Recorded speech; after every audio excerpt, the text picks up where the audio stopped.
Durotoye, both professors at the University of Ibadan. After his parents moved to University of Ife, he attended the Staff Children's School 1974 to 1981 and graduated to Moremi High School. He proceeded to earn his Bachelor of Science degree in Computer Science and Economics, as well as a Master's degree in Business Administration, MBA, at Obafemi Awolowo University, Ile-Ife. He is an alumnus of John F. Kennedy School of Government, Executive Education Program of Harvard University. Ladies and gentlemen, with an upgrade 2018, please welcome with me, Fela Durotoye.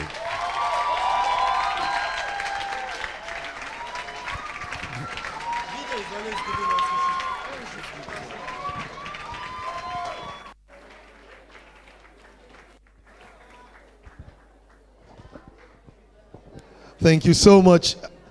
Thank you. Can you please just help me? Look, that shout, that applause was just me. So you're going to have to help me find a way to thank somebody that is right beside you and just give them a hug, give them a high five, whichever one you are able to do. Whatever you're comfortable with, right? And then before you guys sit, please, can we find a way to be able to release a shout for the visionary of this platform, Upgrade, Pastor Akinpelu, right? And how many people here have just enjoyed today? No, let me hear your shout if you can. All right, fantastic. Okay, so guys, let me please ask you to sit down. Apparently today I'm in lecture mode. I know many of you know me in some dimension of inspirational. I hear some people say transformational. Some people say motivational. Some people even say, these days, they say revolutionary. It's a revolutionary speaker, right? But today I really want to speak to your mind, maybe even more than your heart. Typically, when I speak, I can either be speaking to your heart or to your mind. Today, I want to, add to what it is that many of the great speakers before me and those who have come behind me or who will be coming after me are going to do. Now, let's be clear about something. Why is it important that we upgrade our minds? Because the mentality required to solve a problem must be greater or of a superior level to the mentality that created the problem. You cannot have the same mindset that produced a problem and use that same mindset to solve it. And one of the things I always say is that anyone who does not think it's strange for light or power to go out, in other words, you find somebody who's having a conversation and light goes off and they do not even stop. They are not shocked that light went out. They are just continuing their gist. They can never solve the power problem. Because whatever you permit persists. And your mind will not reject a problem as long as your mentality is still at the same level of what created that problem. Does somebody understand where I'm coming from? So part of the point, or part of what I'm hoping that will come out of this, and I know this is what is really deep in the heart of the visionary, is that we must upgrade our mindset to the level where some things that we have considered okay, some things that we have considered acceptable, all of a sudden become repulsive to us. And you say, no, how can? How can? If it is not done that way all over the world, why is it Nigeria that must be different? Does somebody understand what I'm saying? Tell somebody, I'm here to upgrade my mind. I hope you understand what I'm saying. And I love the fact that the Inspire girls are here. Because the mindset required for the next generation to start must be the level that we will hand over the baton to them. And we cannot hand over the baton to them at the same level of mindset that we received the baton from our parents. Does somebody understand where I'm coming from? So I'm really proud of you, ladies. God bless you. Would you please stand for recognition? These are the next generation leaders. Come on, let's give them a shout.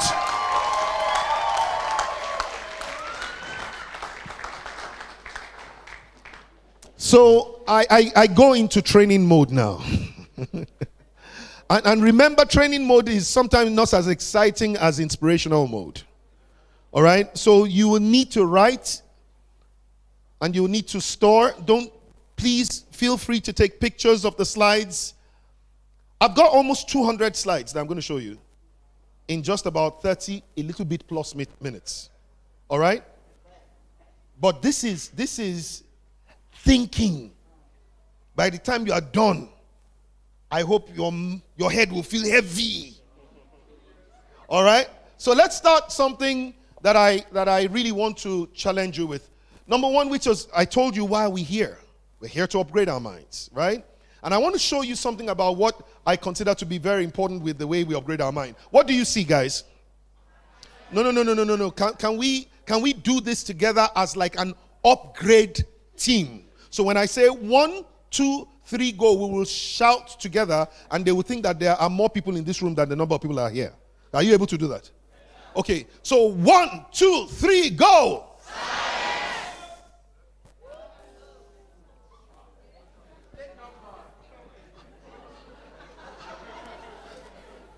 I told you we're here to upgrade. What's the lesson? Who's going to share? I just need 3 people who can tell me what's the lesson that we just got here. What's the lesson? Sir, you want to go for it? Who wants to go first? You want to try? What's the lesson? Not everything is as you see it. Not everything is as it seems or as you see it. All right? Let me go here. Let me try the lady. Yeah? Never assume. Never assume. But is it possible for us to walk without assumption? It's not possible. And we will have to still accept things sometimes the way we see them. Because we don't know. Do you understand where I'm coming from? So one more person. Now let me say this. Every one of them is right. Things are not always the way they seem. Right? We've seen situations where people were presumed to have a particular level of character, and when given the opportunity, you found out that it didn't turn out to be so. Right? That happens a lot of times. Ladies know this a lot about guys, don't you? That when the guy is toasting and when he's post-toasting, sometimes there's a difference, isn't it? You understand what I'm trying to say? And so things are not always the way they seem, but let me just take the last one. Okay, don't dwell totally on your assumptions. Don't dwell totally or don't judge totally on your assumptions. And this is very important. Let me say one last one is that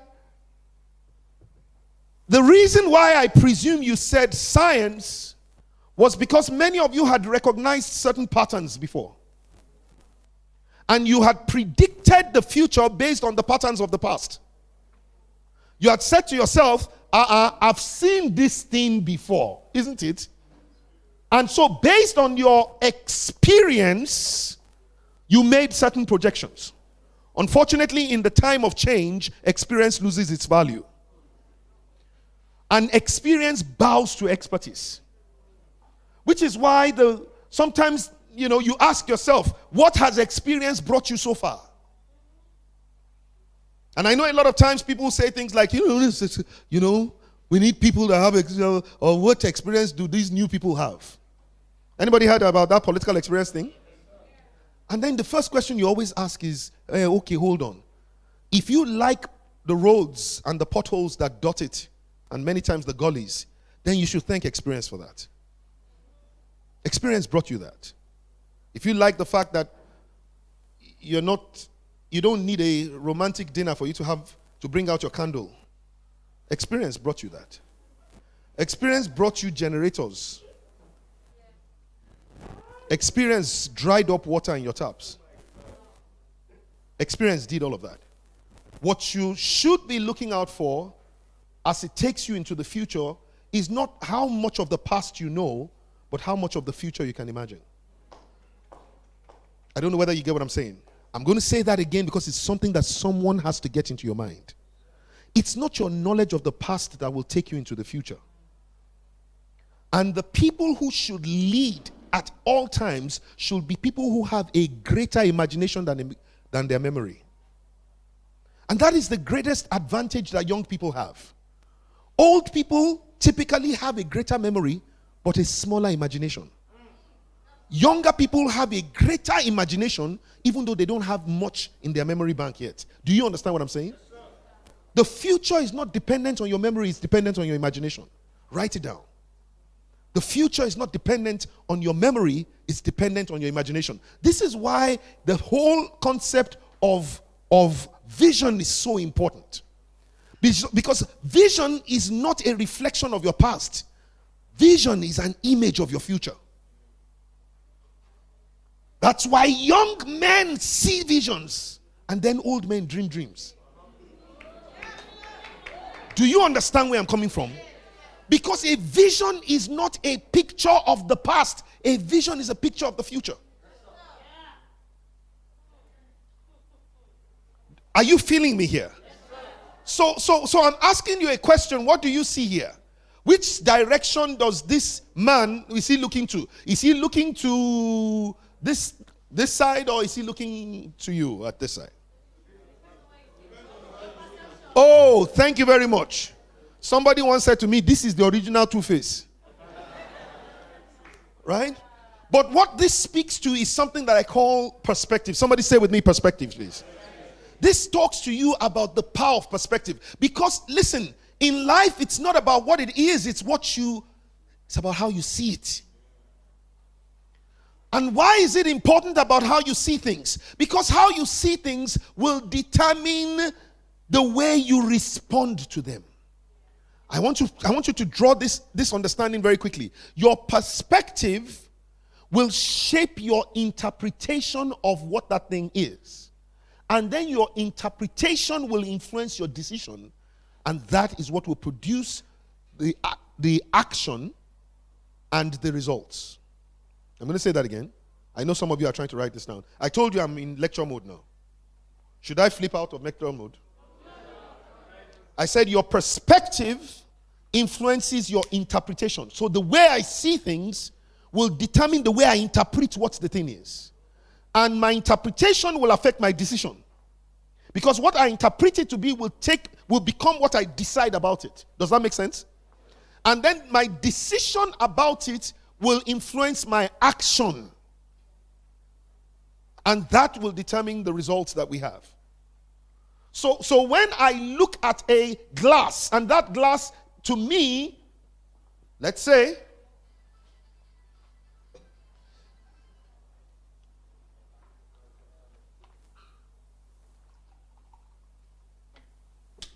thank you. What is this? Water in a glass. Thank you. What? Half full, half empty? Half full. Huh? Depending on my perspective. Can I help shape your perspective on this glass? Imagine if I had come in and I was very, very, very thirsty, and I was quite tired.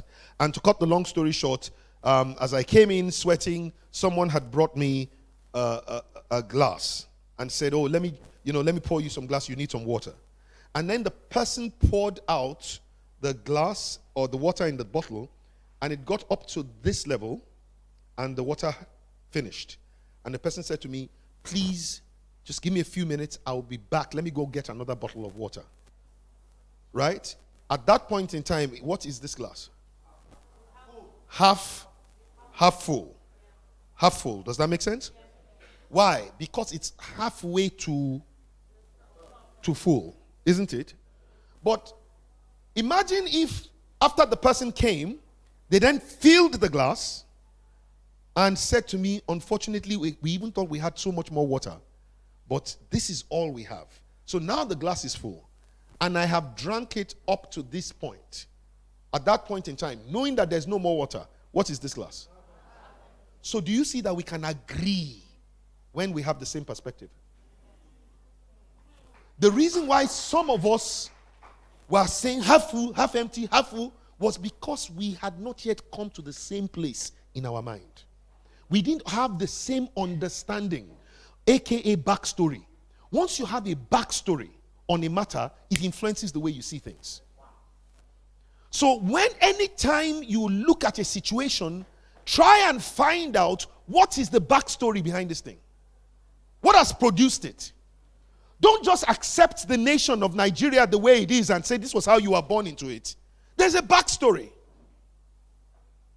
Dig in deeper than what it is. Your perspective is important for your results. So whenever you look at Nigeria, what do you see? Who's going first? Throw your voice, I may not be able to come to you. Whenever you hear Nigeria, what do you see? Corruption, you see? Somebody said corruption. Anybody else? Insecurity. Anything else? Lawlessness. What else do you see? Underdevelopment. What else do you see? Greed. It's a Great nation. Say it again. It's a great nation. Say it loud. It's a great nation. Somebody say, But do you understand that is how the next generation sees it? And if the next generation sees it that way, up to you. It's up to you guys. Let me tell you something. If your generation fails Nigeria, the next generation is ready to pick up the baton from you. I can promise you that, because I can tell you that there is a generation that may have missed it. A whole generation. In other words, that it is possible that leadership could go from 70 something all the way to 40 something because there was a 50, 60 something that just missed it. They didn't act quick enough. I don't know whether you understand where I'm coming from. Do you get what I'm saying? And if we are not careful, this thing will go from 70 something straight to 20 something. If we are not careful. If we refuse to wake up, if we refuse to fix it, if all we can see is the problem. When I look at Nigeria, ladies and gentlemen, this is what I see. This picture shows me Nigeria in ways I cannot describe. It's like this amazing, incredible potential with little to show for it. Does somebody understand where I'm coming from? But when I see this, do you know? Especially when I compare it with nations that don't even have anything and then they seem to be living large. I mean, nations that don't even have any raw material. Look at Singapore. What does Singapore have? Absolutely nothing. And yet today they have more billionaires per capita than any other country in the world. What does Dubai have? Go and read My Vision, the book My Vision. He said they have only three things. The rule of Dubai, he said they have sand, they have sea, and they have sun. What does that mean? Who doesn't have sand? Who doesn't have sea? And yet look at what they've done. That's like these guys. But when I look at that, I say, listen, the world is yet to see something. Because when you look at Nigeria, and I don't know how many of you have looked at it. If you doubt me, just get your phone out and Google world map, and you will see something that will blow your mind. That if you look at where the equator is, as dividing northern hemisphere from southern hemisphere, and then you look at a line that divides the east from the west, where does it intersect? Nigeria is at the center of the world. Do you understand what I'm saying? I'm not trying to motivate you. I'm not trying to inspire you. Go and open it yourself and you will see it. Which means that we can be the logistics and production capital of the world. Because anything you produce in Nigeria will get to almost any other part of the world faster and cheaper. And then we have 195 million people. Can you imagine? That's not just the largest black market in the world. That should be the largest production base that anybody can imagine. That's what I see. I see potential. And that's why when you hear me say things about Nigeria, some people think I'm insane. But the point is, listen guys, this is what our possibility speaks to us, if we can see it. I started by saying something about the fact that your mind has got to picture the future. Because this is how it works. You cannot feature in a future that you do not picture.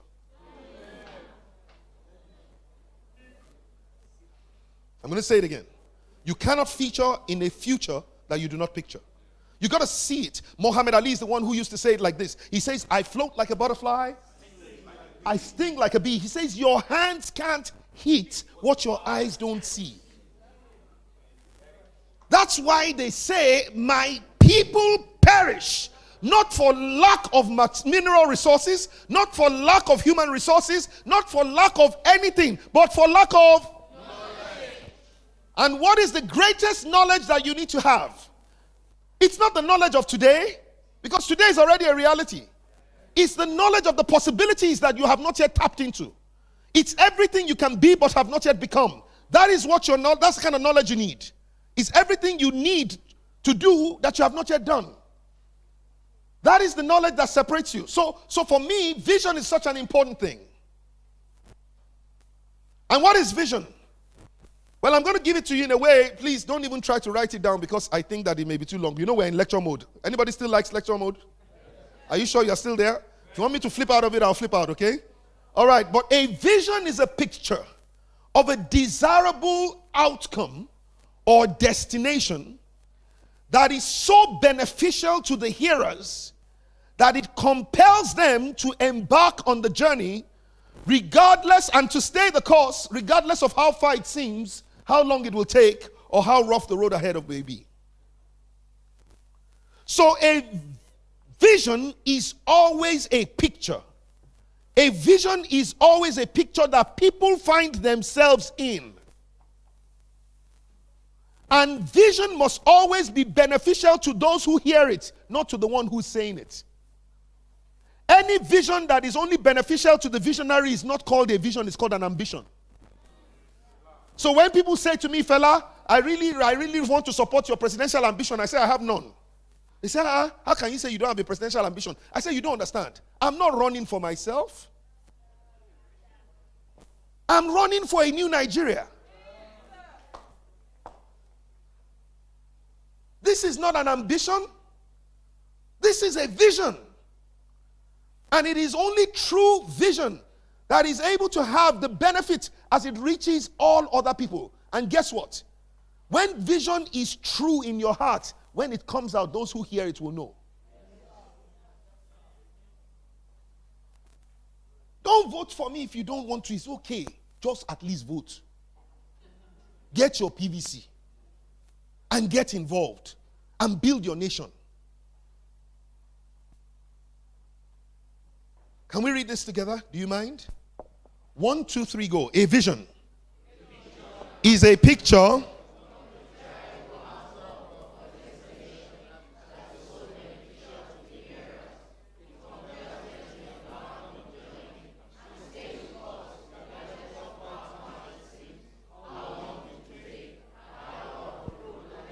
So I'm asking a question. Do you have a vision in your heart? Because ideally, a vision is what you catch that keeps you from sleep. A vision is what it is that compels you to go in a particular direction. When your destination is not clear, you don't need direction, you need revelation. Because every time you get to a junction and you ask people, should I turn left or turn right? The first question they will ask you is, where are you going? Where are you going? If you don't know where you are going, you are taking a stroll in life. You are not taking a journey. As a nation, where are we going? As a person, where are you going? You are working in an organization. Where is that organization going? You're studying a course to do what? Somebody once came to ask me a question. Oh, FD, please, I'm trying to figure out which master's degree program I should go for. Should I do an MSc or do an MBA? I said, what do you want to be? He said, I really haven't thought about it yet. But my parents want me to do a master's. I said, that's a peradventure, misadventure. Isn't that how many people got into uni? Does anybody get?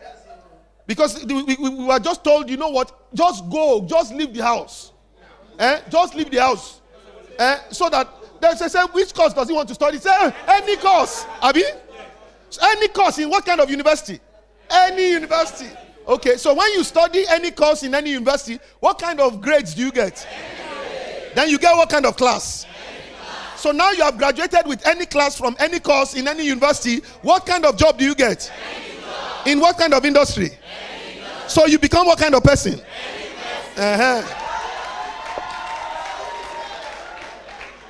You can't afford to be an anybody. You were created to be a somebody. Do you understand what I'm saying? But your vision is what defines who you are. You can't wake up in the morning and leave your house to just go to a job. You must see, where am I going? Life is time and time is life. The word lifetime is the most descriptive word of itself. Which means if you waste your time, you are committing suicide. If you waste another person's time, you are committing murder. Do you understand what I'm saying? Every decision you take in life must be taking you one step closer to your vision. Every decision. Should I or should I not? Where is it going to take me?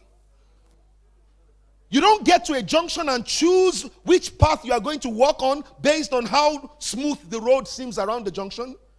You choose which path to go on based on where that path is leading. Ask the person next to you, where are you going? So I'm going to throw you a challenge, guys. Do you mind if I just throw you this challenge? By December 31, 2025, who will you be? By December 31, 2025, what will you have done? And most importantly, what will you be reputed for doing? If you are going to be the best at anything in life by 2025, what will it be? Listen, it's not about what you're currently doing. It's about what it is that you are carrying the gift for. There is a gift that is inside of you that is supposed to be solving a problem better than anybody else can. And if you are to solve the problem you were created to solve, we will have a most desirable nation to live in. Do you understand what I'm saying? Young ladies, please, I beg of you, I'm begging you. Do you want me to kneel down for you? Is it okay? I'm serious. Please, I'm begging you, don't go and study any course. Find out what you were created to do in life. Do you understand what I'm saying? Too many of us have missed it. I studied computer science with economics. And I came out with a 2-2. I'm not a genius, I'm not a dunce. But my mother believes I'm a genius because she knows that I missed every class. I had no passion for it. They gave me a wrong degree. BSc Computer Science. They should have given me a CPF. Crown Pass Forget. Do you understand? Many of the young ladies, many of the people are laughing, they are like me. They too, they just went in, and came out, Do you understand what I'm saying? But that must not happen to the next generation. The next generation must go through schools that prepare them for leadership in life. That is what must happen.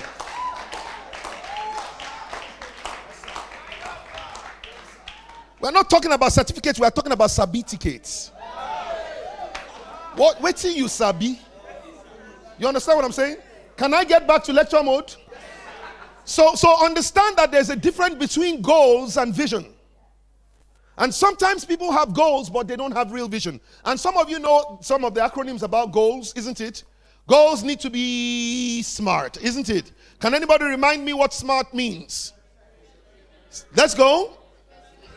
Specific, measurable, achievable, realistic, time bound. Please, can you give somebody around you, just give them a round of applause. Yeah? But that is goals. Goals truly need to be specific. You can't just say this year, I want to hammer. I want to blow. Sorry, even me, I'm using version 2.0. Right? Do you understand? What does blow mean? How much is blow? How do you know how close you are to blowing? You understand what I'm saying? But when your goals are specific, measurable, achievable, realistic, it means you can measure how far you have come and how much further you have to go. It's the only reason why you are able to endure a journey, because they have all these things they call them milestones on the road. And the idea is to help you know, hey, Ibadan, 75 kilometers ahead. Then after some time, Ibadan, 50 kilometers ahead. If you didn't see milestones, you will not be able to take the journey. There's a point at which you will say to yourself, look, you know what? I'm going to turn back. And many times it's going to be just at the outskirts of Ibadan that you turn back and say, I will never get there. What your milestones do is to constantly tell you how close you are to where you're going. So I'm asking you, what is your goal for this year? What is the thing you are measuring? This is what you have to upgrade to. But let me quickly say to you that a compelling vision is different from a goal. Because a compelling vision also must be smart. But this time, smart stands for something slightly different. Compelling vision must be significant. Meaning it must have a way to impact many lives. Compelling vision must be meaningful. Meaning that when people hear what your vision is, it means something to them.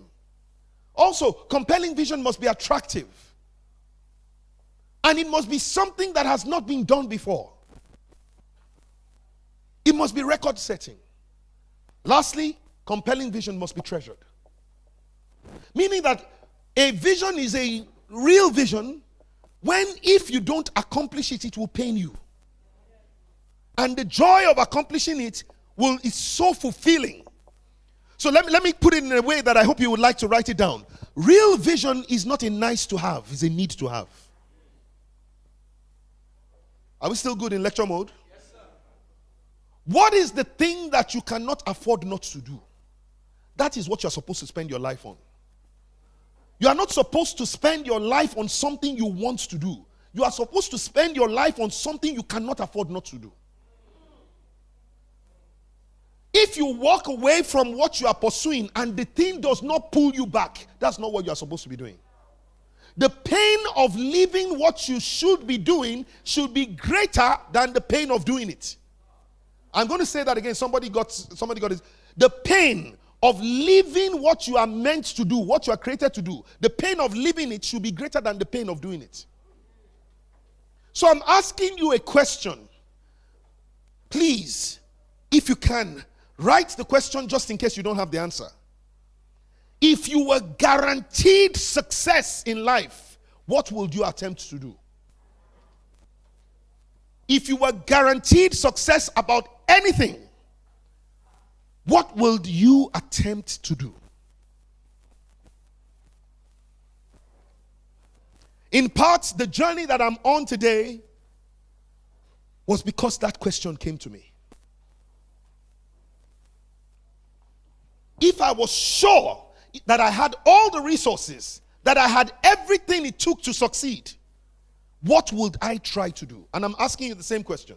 Because this is what creates what I call a desire for change. Listen, you know, when you have vision, everyone is trying to make it come to pass, regardless of where they are. This is what is called convergent progression. And then, I know you guys are getting hungry. Should I quickly just finish this thing and let's go? But whenever you don't have any vision, people are moving forward in different directions. That is called what? Say it again. And you know the way Chino Achebe describes this, he says, when the center cannot hold, what happens? So my first most important question to you today is, what is the vision for Nigeria? And if you don't know what the vision for Nigeria is, maybe that's why everybody is walking in different directions. But by the 29th of May, you will know the vision for Nigeria.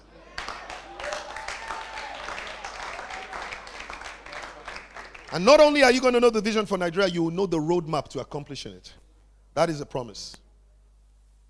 By the 29th of May, over 120 million people on one day will get the vision for Nigeria on their phones, in the language that they understand.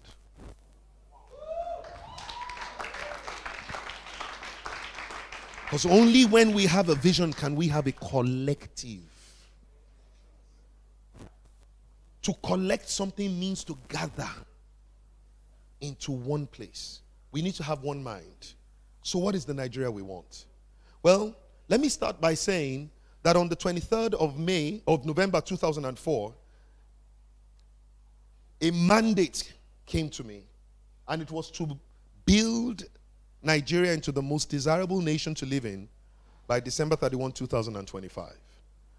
And when you think about 2025, building a most desirable nation, we're really just talking about a nation that people love to live in, a nation that people would love to work in, a nation that people would love to play, and more importantly, a nation that people would love to visit.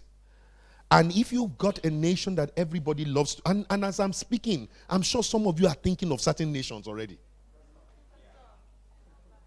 You know that there are some places that people are literally crossing Libya, collecting. Did you know that some people are raising 750,000, some people 2 million, to go across the Mediterranean Sea to be able to get to some other point where they believe this is the right place to live? Does anybody understand what I'm trying to say? These same people that their family members will not give them money to start a business, yet they are giving them money to run away from Nigeria. Why? Because, let me help you understand it. Many of the times, what vision does is to create an image that produces hope in your heart. I'm going to say that again. Vision creates an image that produces hope in your heart. Let me tell you what hope is. Hope is what funds the down payment for the sacrifice required to accomplish vision. Okay, maybe I have to do it again. Sorry. Are you sure? I'm in lecture mode. Maybe that's why. Should I come out of it? Hope is what funds the down payment required to pay the sacrifice that will fund your vision. So when you have hope in your heart, you are willing to take what you have today, put it down, so that that thing produces what is required for your vision. So hope produces in someone the ability to go and raise 750,000 naira. Whereas when that person was looking at Nigeria, they didn't see any vision, so they had no hope. Therefore, they could not go and raise that same money to start a business in Nigeria. Does somebody understand where I'm coming from? What hope has done is to give that person the passion, the conviction, the capacity to be able to say, if I can only get to the other side, things will be all right. It is hope that investors look for. You can write a business plan, but if you go and present it, all they are listening to is your hope. Why? Because your hope is your belief.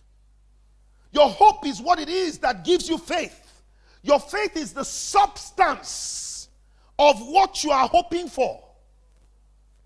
So when I look at you, I would say, do you really believe in this thing, this vision you are carrying in your heart?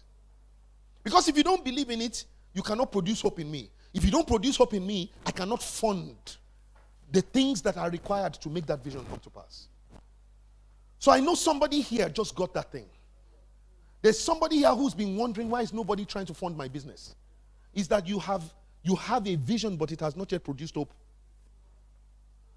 Or maybe you have not yet learned how to communicate hope.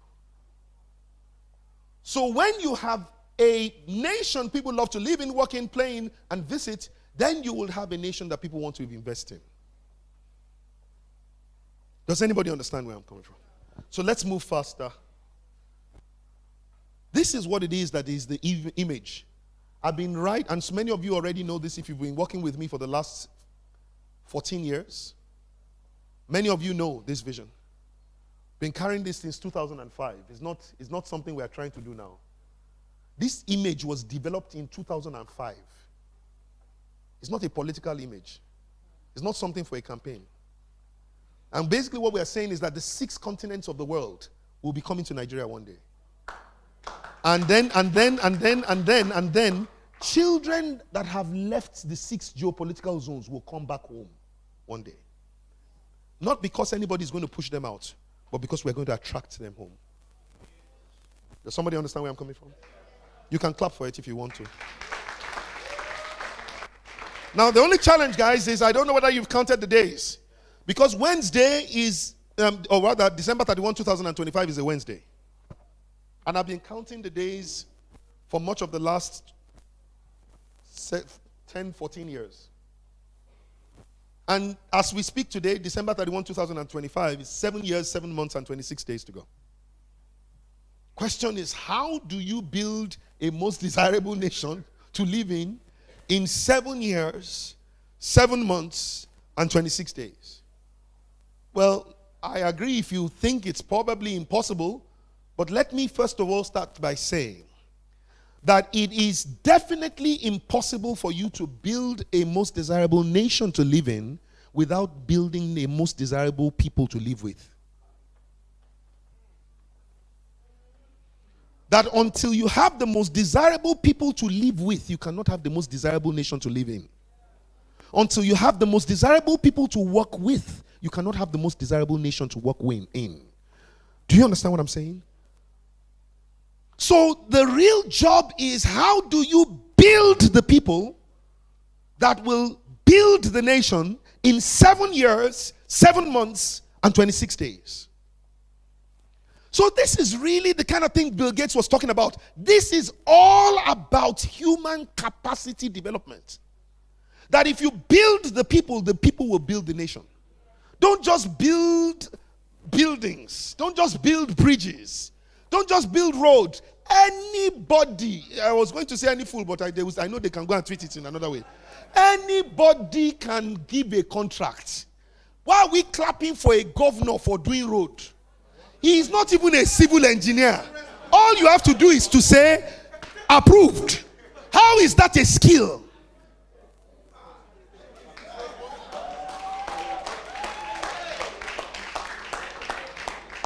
Approving a contract is not a skill. I don't know whether you understand where I'm coming from.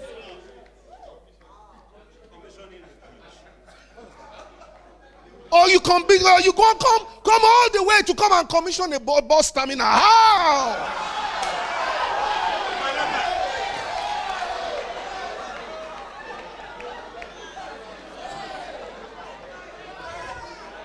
And not just any bus terminal, a bus terminal without buses.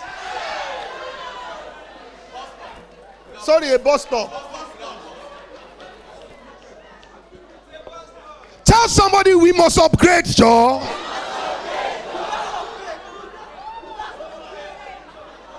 Your children deserve a better nation than the one you are living in.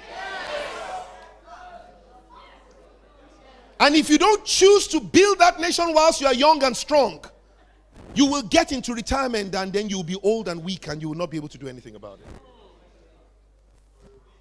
Does somebody understand where I'm coming from? So let me hear somebody say, I'm young. I'm strong. Do you understand what I'm saying? This is my time.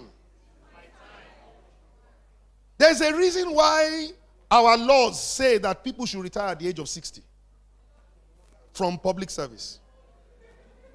Let's leave story. Let's go.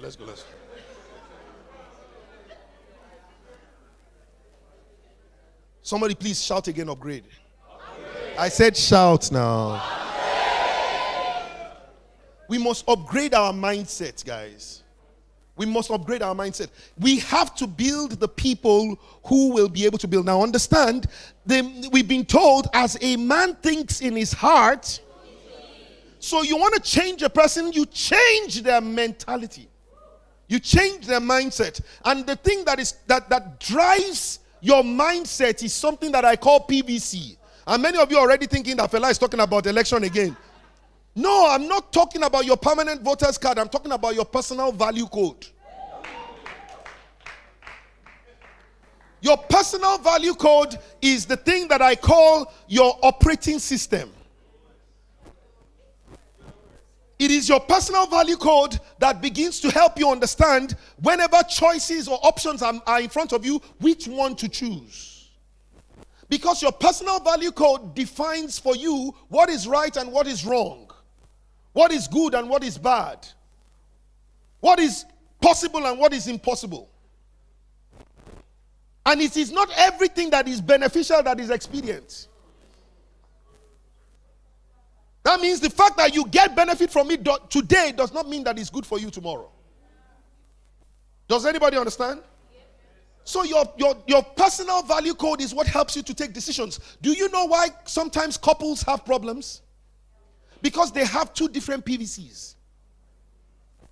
So what is important to the husband is not really a big deal to the wife.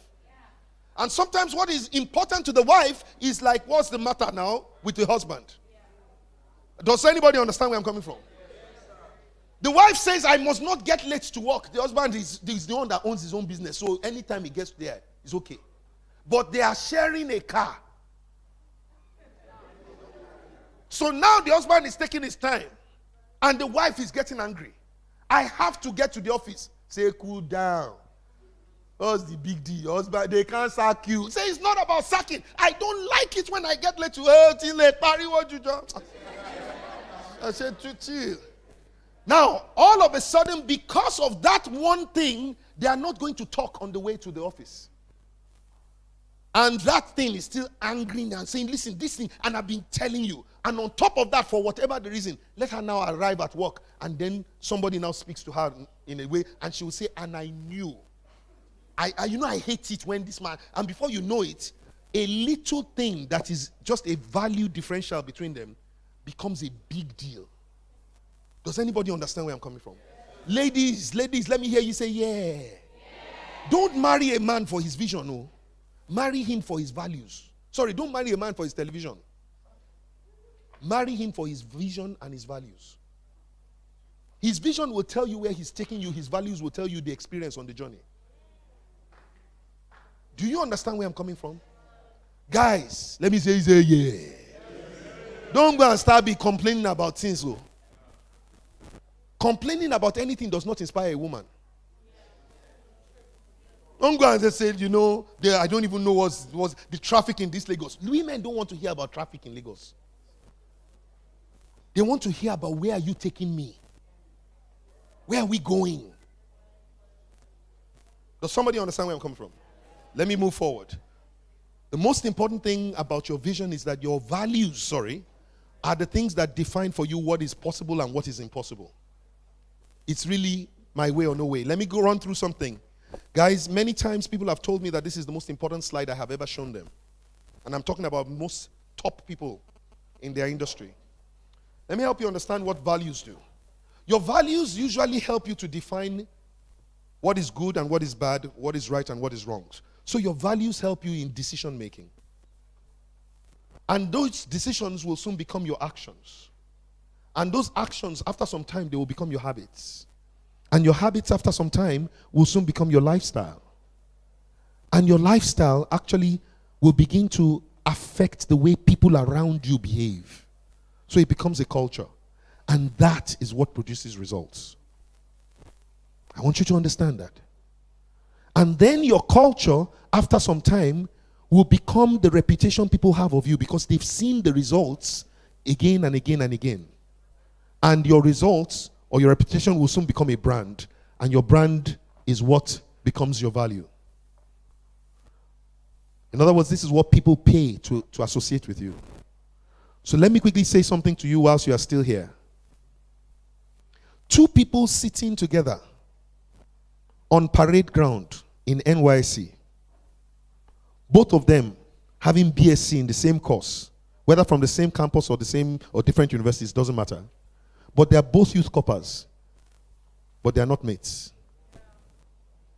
How do I know?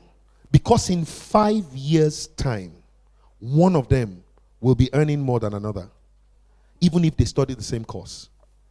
Why? Because in the end, the values of one will produce a particular value, and the values of the other will produce another value. Does somebody understand where I'm coming from? Sorry, are you sure that you are still here?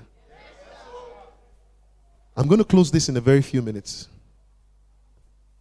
So I need all of your attention. Your values will soon become the value you are carrying in your pocket. The values in your heart. Your values will determine the quality of your marriage. Your values will determine the quality of your organization. And I can promise you, the values of a nation will soon determine the size of the economy of that nation.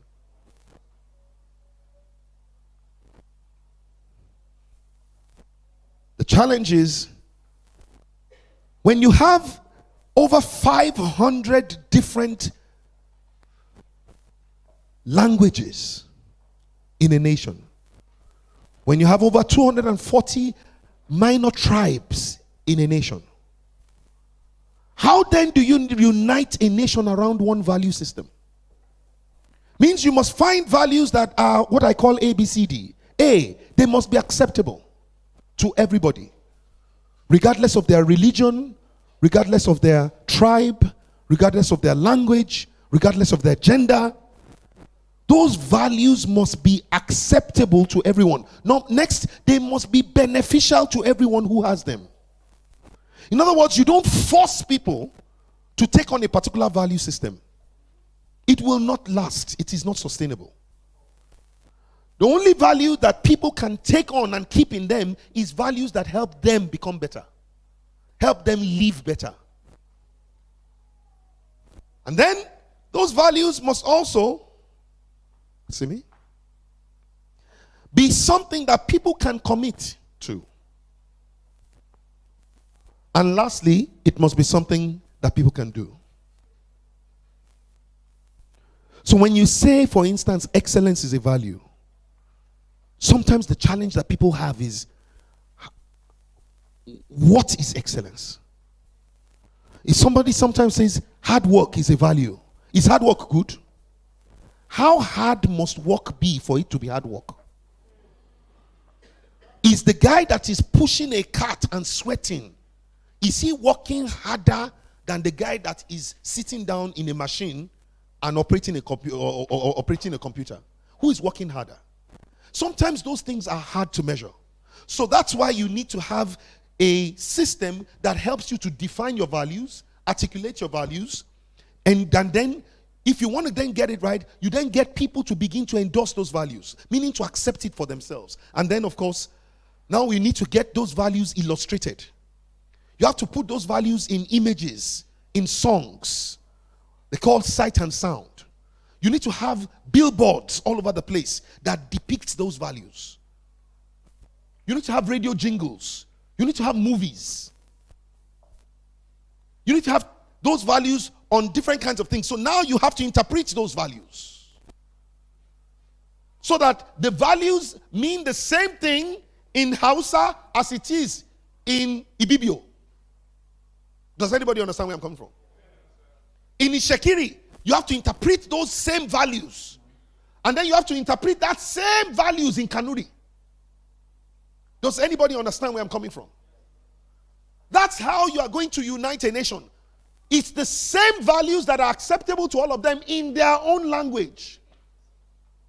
And then you have to find a way to start integrating. Meaning you must put the values on teacups. You must put the values on calendars. You must put the values on t-shirts. You must put the values on bumper stickers. You must put the values on billboards. And it's possible that one organization can sponsor one billboard, and the same billboard can be sponsored by another organization somewhere else. But the idea is that when you have done the right thing in getting your values into the heart of the people, wherever they look within 360 degrees of their eye view, they will see something that reminds them of the values. As you are coming out of the plane, those tunnels that bring you out must have the values on them. When you land and they say, welcome to Nigeria, this is a nation where, bam, bam, bam, bam, our values are there. Does anybody understand what I'm saying? Ladies and gentlemen, let me present to you the 10 new Nigeria values that I am proposing to you on May 29. I'm giving you Expo now. You just tell me whether you like them or you don't like them. And the only way for you to decide whether you like them or you don't like them is I want you to ask yourself, do I want other people to behave like this? Do I want my children to behave like this? Whether you are married or not, do I want my spouse to behave like that? All right? So let's go. Number 1. Let's go. The first value that Nigeria will have, and when people ask, who is a Nigerian? We will say a Nigerian is someone who makes a positive impact on everyone they meet and everywhere they go. How many of you would like your children to make a positive impact everywhere they go? Meaning that everywhere your children go, they will make the place better. everyone your children meets, they will make that person better. I don't know whether you understand where I'm coming from. Now, just to be sure, how many of you want this value? Okay, I'm seeing a few people don't really care about it. Is anybody? Okay. So wait, do you realize that we are all from different places? And yet we are all agreeing on the same one thing. I presume that there may be people of different faiths even in this room. And yet we are all agreeing. That means we now have a that will help us all to agree as one people. And you know what happens if as one people we start to speak with one voice? They say nothing shall be impossible for us. So now we have the basis for impossibility. Somebody say, I will make a positive impact on everyone I meet and everywhere I go. Number 2, I will be a solution provider and not a part of the problem to be solved. How many of you like that? Would you like every Nigerian to always be looking for how to solve problems, not create problems? Can you imagine what will happen when you go on the road and people are like that? Imagine what will happen when you go and you are trying to apply for your passport and every single person you meet is trying to solve a problem, not create one. Imagine if everyone on the road was driving in a way that solves problem, not creates problem. How many of you would like that? Now that means that if I were to take a used up tissue paper and I throw it on the floor, have I created a problem or solved the problem? So somebody will call me and say, sorry, that's not Nigerian behavior. In Nigeria, we don't do that. But if you don't define the values, we don't know what to hold each other accountable to. If I use the toilet and I don't flush, have I created a problem or solved it? In Nigeria, you will not see any smelling toilet again. Not soon. It's very just stay alive. Stay alive. Do you understand? But then number 3, I will be a role model worthy of emulation. Imagine if every Nigerian was trying to be the role model Nigerian that all other Nigerians can be. If every Nigerian spoke about Nigerian in a way that all other Nigerians should speak about that person. If every Nigerian student arrived at lecture hall at the time that all other students will arrive. My question is, if you were that person, will your lecturer meet anybody based on the time you arrive? Does somebody understand where I'm coming from? Sorry, am I losing you? So somebody say with me, I will be a role model worthy of emulation. Number 4, would you like every Nigerian to be their best in what they do, particularly what they're naturally good at? You know, today people are just going to school to study anything. It's not tied to their talent. It's not tied to what they have a natural gifting for. That's why we find people that were supposed to be in water corporation going to work in PHCN. And their natural gifting is water. So they are pouring water on transformer. And the people who are supposed to be in PHCN are working in telecoms. So now subscriber is not available. I don't know whether you understand. When we don't all find what we are naturally gifted at, everybody will be misplaced and we will displace the capacities that we have.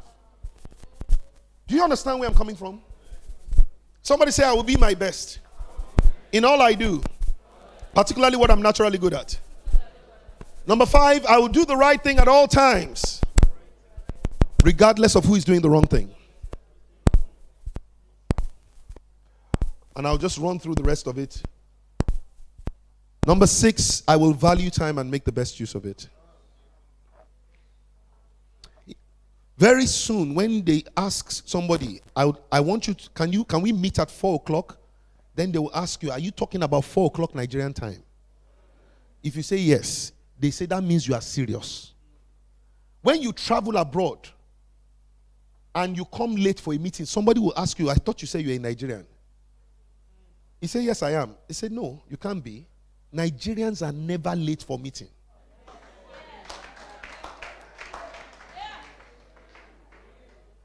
Nigerians don't come late. How many of you would like that? And then number 7, I'll care and show respect through my words and my actions. You know what it means to care? To be concerned about the well-being of a thing, a place, or a person. And to show respect means to bestow honor on that person. Imagine if Nigerians were the ones that cared the most. We won't be buying cars that are 10-year-old cars and celebrating, and 10 months later we can't sell the car for half the value. Today, people are buying Tokumbo cars, and the car is still almost brand new. When somebody used that car for 10 years, 10 months later, left fender, right body, scratch. When you come inside the car, you will think that you are in Alpha Beach because of sand that is already inside the car. The car cannot be sold for 1/10 of the value again. Listen to me, people. I beg of you. We must care for people and use things to care for them. Not care for things and use people to care for them.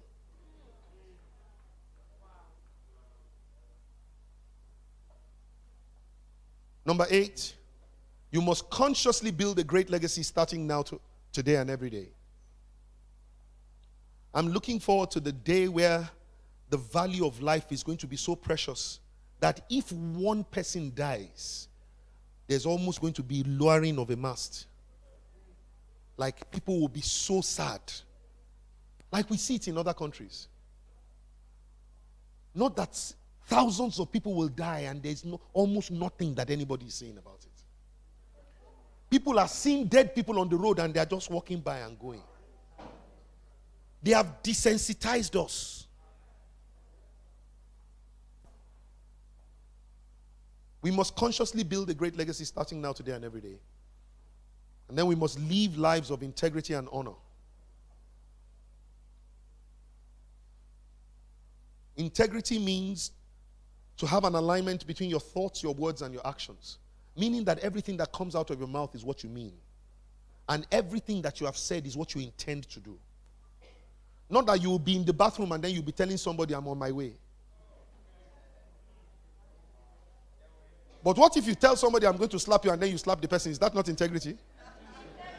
So it may be integrity, but it also has to have honor in it. Do you understand what I'm saying? Does somebody understand what I'm saying? Is it possible? Do you understand that people with integrity will not collect something that they will deny they collected? And they will not give something that they hope that nobody discovers they gave. Somebody who has integrity will not come and tell somebody something about somebody else that they hope they will not go and tell them. Because integrity bestows no burden of secrecy on another. People with integrity don't have skeletons in their cupboard. In fact, they have no cupboard. They are transparent. Wouldn't you like a point where Nigerians, if they say to you, I'm bringing it back tomorrow, you can guarantee they will do it? Do you know that there is no economy in the world that grows without credit? And there's nobody that can give credit where there's no trust. And there's no way you can trust somebody without integrity. So integrity inspires trust. Trust produces credibility. Credibility is what inspires credit. And credit is what grows the economy. So in the end, integrity is the currency of your economy. The reason why Nigeria's economy is as poor as it is that the people need to demonstrate more integrity. I know that some people would like to write it in a way. That's why I turned it. You know what I'm saying? We need integrity. Tell somebody we need integrity. Especially in leadership. We need promise keepers. We need people who will make campaign promises and keep them. And if you can't keep them, resign.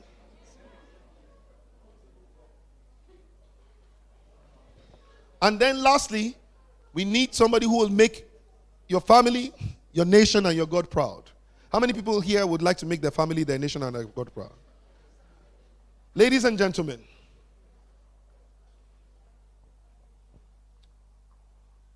what do you think will happen to a nation if these 10 values became the psyche of Nigerians? Can anybody please tell me? I just need 3 people who will tell me what will happen to a nation like this.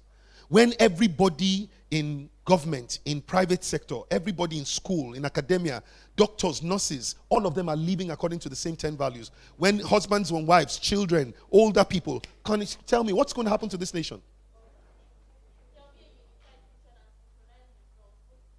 Positively, synchronized result, unified vision. Sir, you were going to say something. A positive transformation. There will be order. Rapid development. Ladies and gentlemen, do you agree that this will be one of the nations that people would like to do business with? Yes. Do you agree that people would like to come and live here? Yes. Do you agree that people would like to come and work here? Yes. So can we become the most desirable nation to live in? Yes. It's a good place to come. So, give me only 5 minutes of your time. Only. Because I want to show you that it is possible.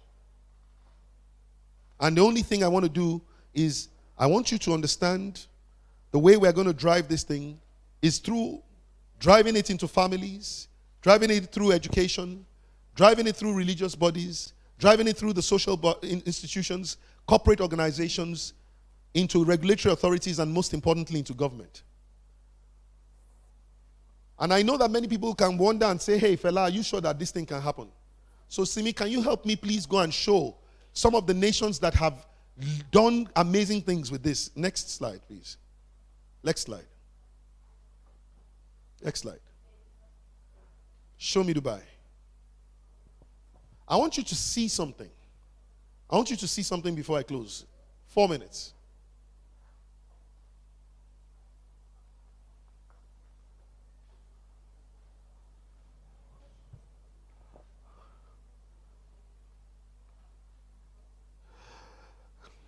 Ladies and gentlemen, pay focused attention.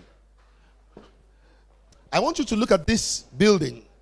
This building is the World Trade Center, used to be the World Trade Center in Dubai, 38-story buildings high. This was in 1990.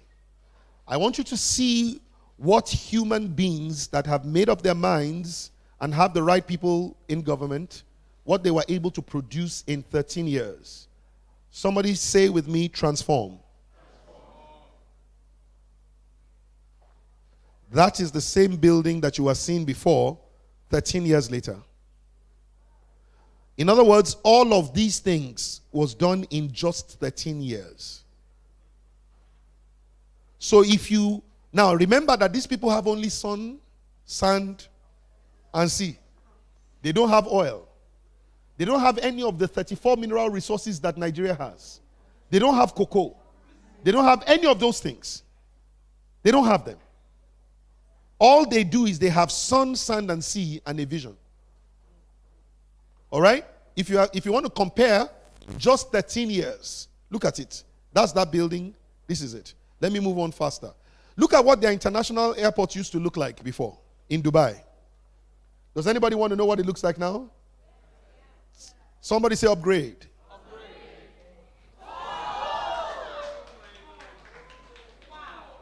Now, you have to remember, what they had here was sun, sand, and sea. What they have here is also sun, sand, and sea. They have only upgraded their mind. I don't know whether you get what I'm saying. Listen, this was what their immigration used to look like. And this is what their customs used to look like then, until they upgraded. Somebody say upgrade. This. They don't have any mineral resources. They only upgraded their mind. Are you there? This is how they used to approach planes in those days. Do you know anywhere that people still do this kind of thing in the world? Sorry. Somebody say upgrade. By 2020, Dubai Airport will be the largest airport in the world with sun, sand. Look at this building. Can you see Toyota? Look at it here. And this is only 21 years apart.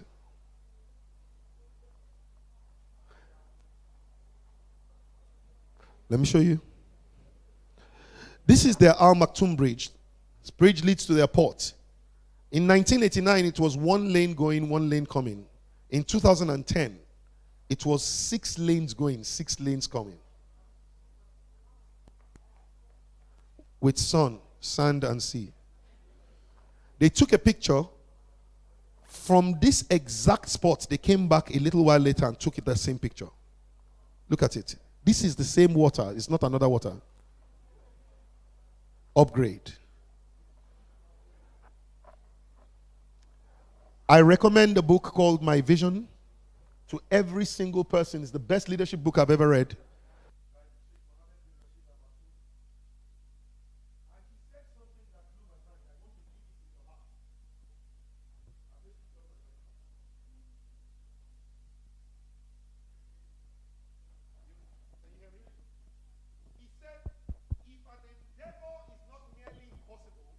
It is not worthy of pursuit.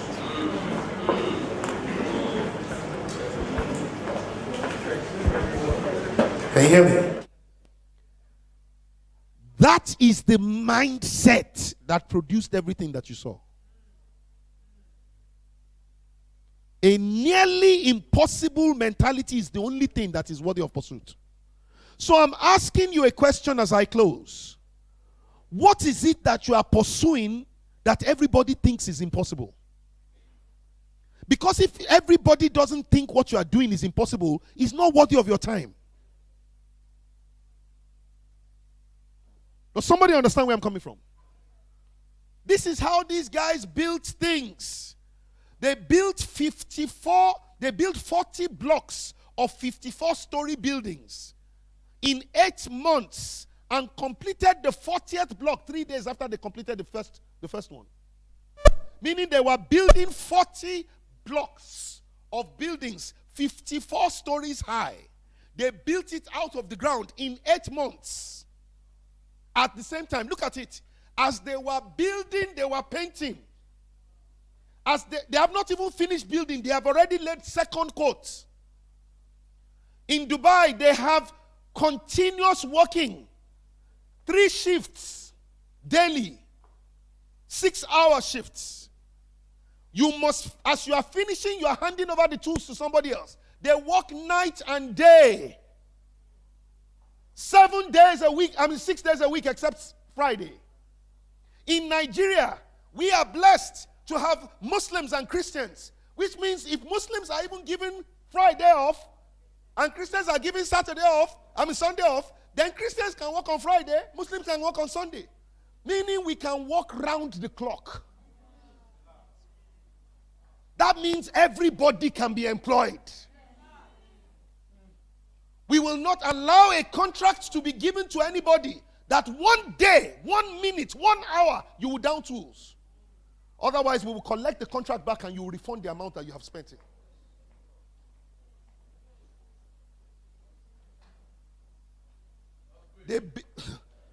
They built an estate in the middle of the water.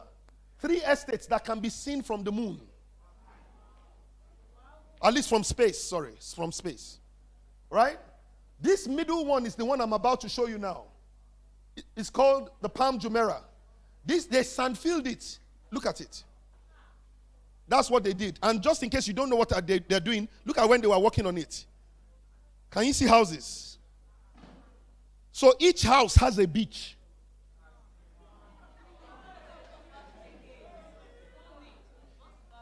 They built a hotels that was the quality of the hotel was too high to be classified 5-star hotel. And so they had to label it a 7-star hotel. The international guys that come to rate it called it a 7-star hotel, and there has still not been a 6-star hotel since then. With sun, sand. Look at what they've done. They built another estate called The World. All the property on it are islands. So the only way you can access your house is by boat or by helicopter. Before they finished building, they had sold every plot. Each one of them cost 7 million as at before they started building. But if you bought it after they finished building, you pay $49 million. Rod Stewart, Madonna, because they called each each one of these pieces by the name of a country. Sorry, Nigeria is not one of them. No, it's true. It's not, unfortunately. Yet, see, they sandfilled it. Now, the last thing that they've done is they've now built something that they will commission by 2020. It's called the rotating skyscraper. Some of you have heard about it. And the ideology is very simple, ladies and gentlemen. Do you know that the earth is spinning as we are in it now? They say if it is possible for the earth to spin and the people who are in it do not know that it is spinning, then it is possible for you to be in a house and the house is turning around and you will not know. So imagine that one day you are in a place, when you look out, you are looking at VI by in about Thursday or Friday. By the time you are looking at another side. But guess what, guys? This is the mind of those who believe that nothing is impossible if you can dream it. And so I have come to the end of my message to you today.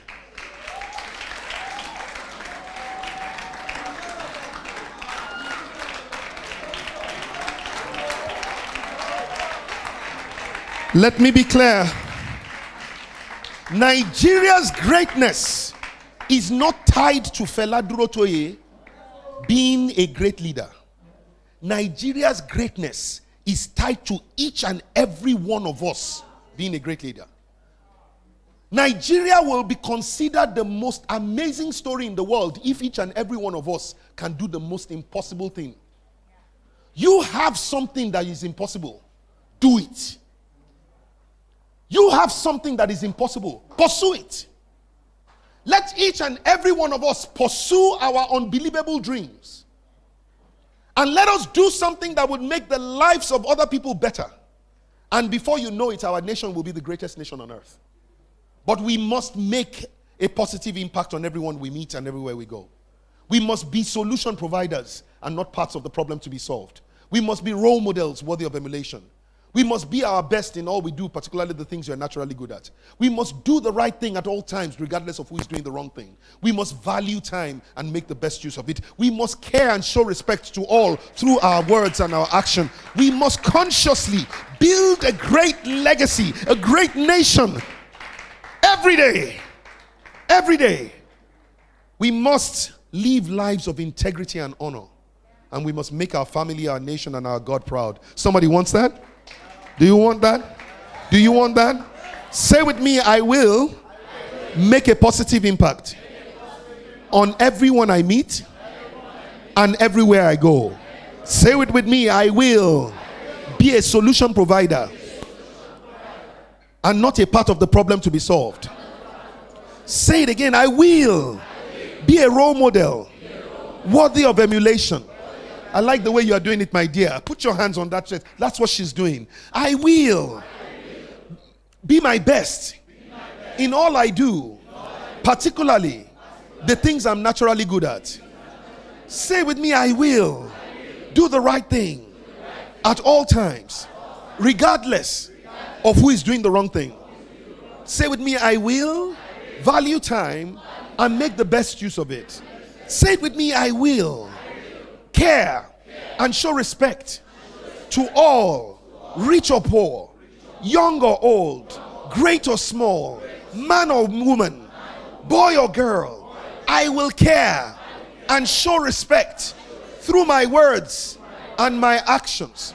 I will consciously build a great legacy, a great nation, a great institution, starting now, today, and every day. Say with me, I will live a life of integrity and honor. And I will make my family, my nation, and my God proud. Would you say, so help me God?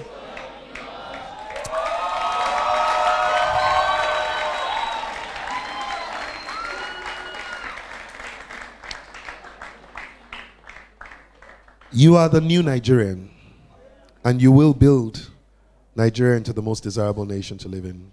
And all I can say now is God bless you, and may God bless the Federal Republic of Nigeria. Thank you.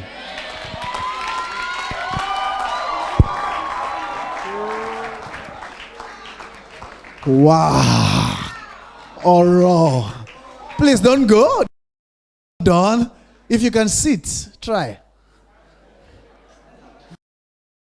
Wow. Look at your neighbor. Say, that was wow. No. Look at your neighbor that you are tolerating. Say, that was wow.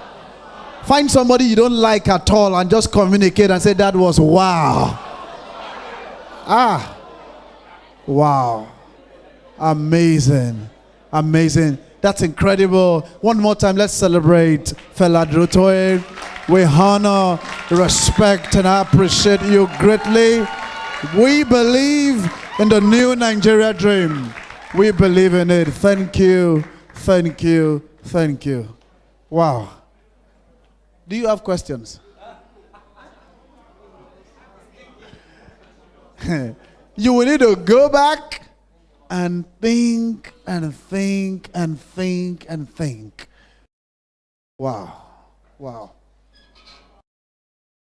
Can you please come on stage, sir? Thank you. Help me bring FD.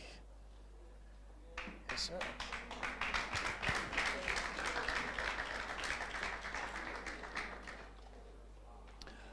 I am a product of Fela Durotoye.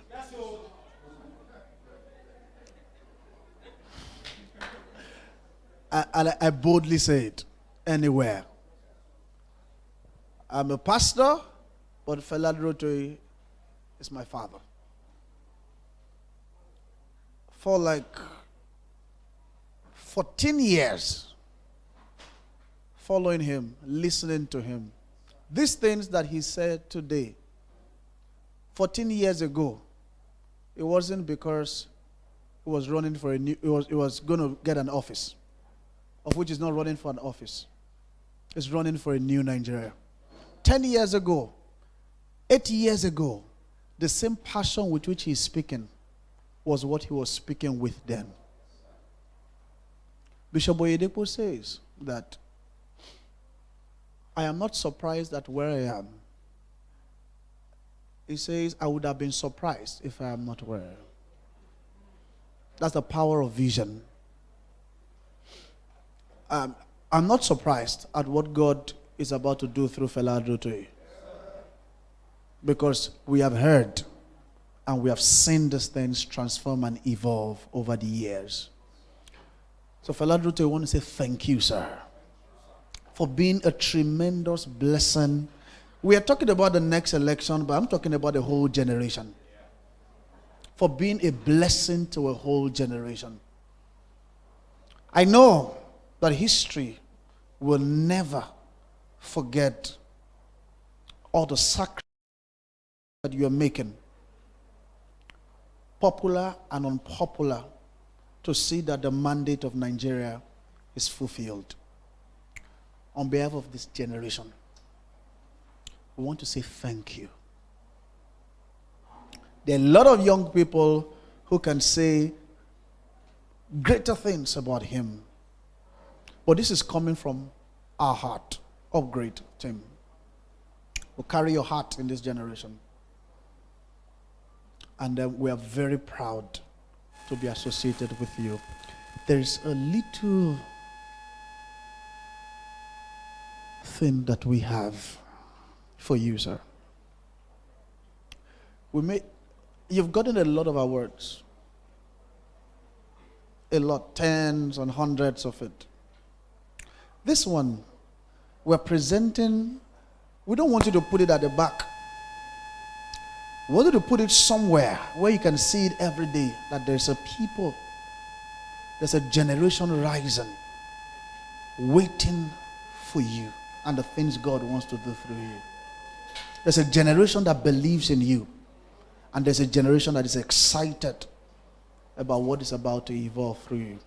We call it the Leadership Award in recognition of your exemplary contribution to enterprise and national development. On behalf of the Upgrade team, I want to say thank you for gracing Upgrade Africa for the year 2018. And next year, Upgrade is going to be a better story. Thank you.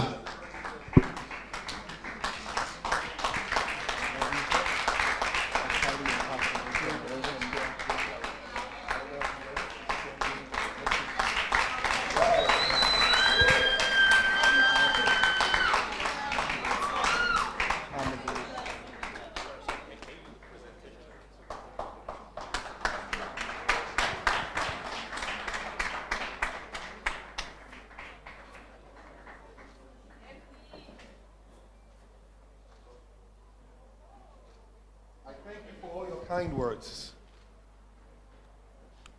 But nothing would please me more than for this time next year, for me to hear that you have started a business, that you have taken your business to another level, that you're doing something that is transforming lives, and that much of what you're doing in 1 year, you got from this conference this year.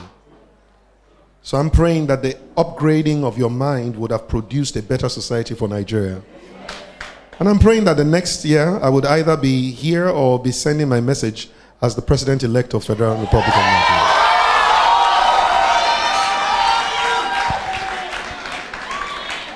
Thank you. God bless you. Thank you so much. Thank you. Please, can we rise as we take the second stanza of the national anthem as we close? Upgrade day 1. Day 2 will be heavy. Right? Are we together? Day 2 would be heavy. So I told you tomorrow we'll have Sound Sultan, you have Wole Arole, you have Folorunsho Alakija, and you have Nia Desire at the Ozone. Not here. It's going to be at the Ozone Cinemas. It's going to be awesome. It's going to be awesome. Upgrade was powered by the church. It's powered by the church that I'm privileged to oversee, called Eden Center. So we'll meet there tomorrow. It's going to be a great time. We believe in the new Nigeria. And it's not coincidence that this is coming up. So we're going to take the second stanza of the national anthem, and then we close. You can get materials so we can chill and take our food, take our drinks, get the materials. Fela's material is available at the end of, you see that material?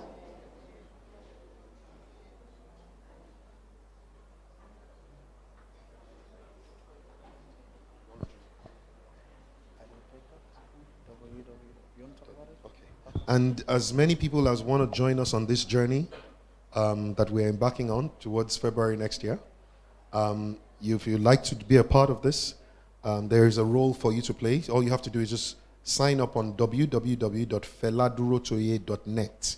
That's network of feladurotoye.net/teamfd. Teamfd. www.feladurotoye.net/teamfd. And if you come, we need your heart, we need your hands, we need your head, your ideas, we need everything that you have so that we can be able to deliver good governance next year for this new nation. Thank you. So take the second stanza. O God of creation, direct our noble cause and guide our leaders right.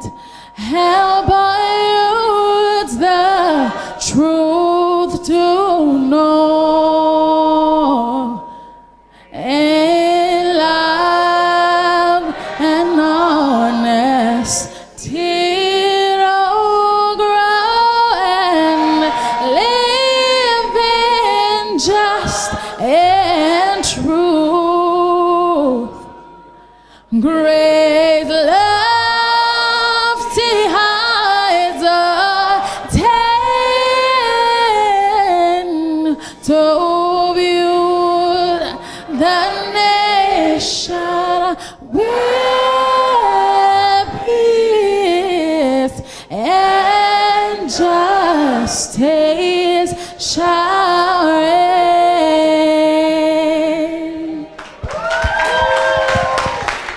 Thank you, everyone. See you at Upgrade 2019. All right. So we'll see you upgrade next week, tomorrow, and next year, 2019. Right. Announcement. So Fela Durotoye is a